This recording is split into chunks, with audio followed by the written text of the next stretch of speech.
Doctor Sudheer గారు, మీరు maximum operation వద్దు, వద్దు, వద్దు అనే అంటారు.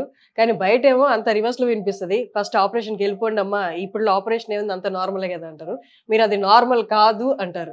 ఎందుకంటారు? ఏ బేసిస్ మీద ఆపరేషన్ వద్దంటారు మీరు? నేనెప్పుడు కూడాను గత 8 సంవత్సరాలుగా ఏ పేషెంట్‌కి కూడాను మోకాళ్ళు అరిగిపోయింది, మోకాలు నొప్పి వస్తుందంటే, ఎట్టి పరిస్థితుల్లో మీరు ఆపరేషన్‌కెళ్ళొద్దు. ఇంకొక మంచి మార్గం ఉంది. ఆ మార్గమే ఈ ప్లాస్మా థెరపీ, పీఆర్పీ థెరపీ. ఇప్పుడు చూడండి, ఈ మిషన్‌లో దీన్ని ఫ్లోరోస్కోపీ మిషన్ అంటాం. ఈ ఫ్లోరోస్కోపీ మిషన్‌లో ఏం కనపడుతుంది? ఇది మోకాలు జాయింట్ ఇది. ఈ మోకాలు జాయింట్‌లో మామూలుగా ఆపరేషన్‌లో ఏం చేస్తారు? ఇక్కడ నుంచి ఇదంతా కూడా తీసేస్తారు. ఇది చూడండి ఎంత భాగం తీసేస్తున్నారు.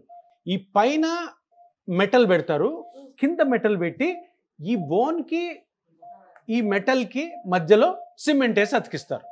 ఇప్పుడు మీరు చూడండి, ఈ బోన్ తీసేయాల్సిన అవసరం ఉందా? నీట్‌గా ఉంది చూసారా? ఏమీ లేదు, నీట్‌గా ఉంది. ఏ విధమైనటువంటి డిస్టర్బెన్స్ లేదు.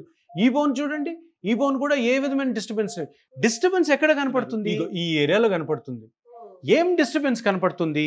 ఈ రెండు ఎముకల మధ్యలో ఇక్కడ స్పేస్ తక్కువ ఉంది. ఈ పక్క చూడండి, స్పేస్ ఎక్కువ ఉంది. ఈ పక్క చూసారా, తక్కువ ఉంది.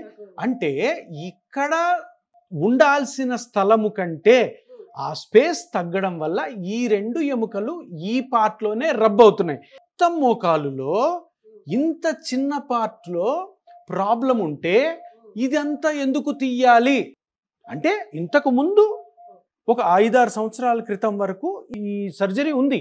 కానీ ఇప్పుడు అంటే ట్రీట్మెంట్స్ మారుతూ ఉంటాయి కదా.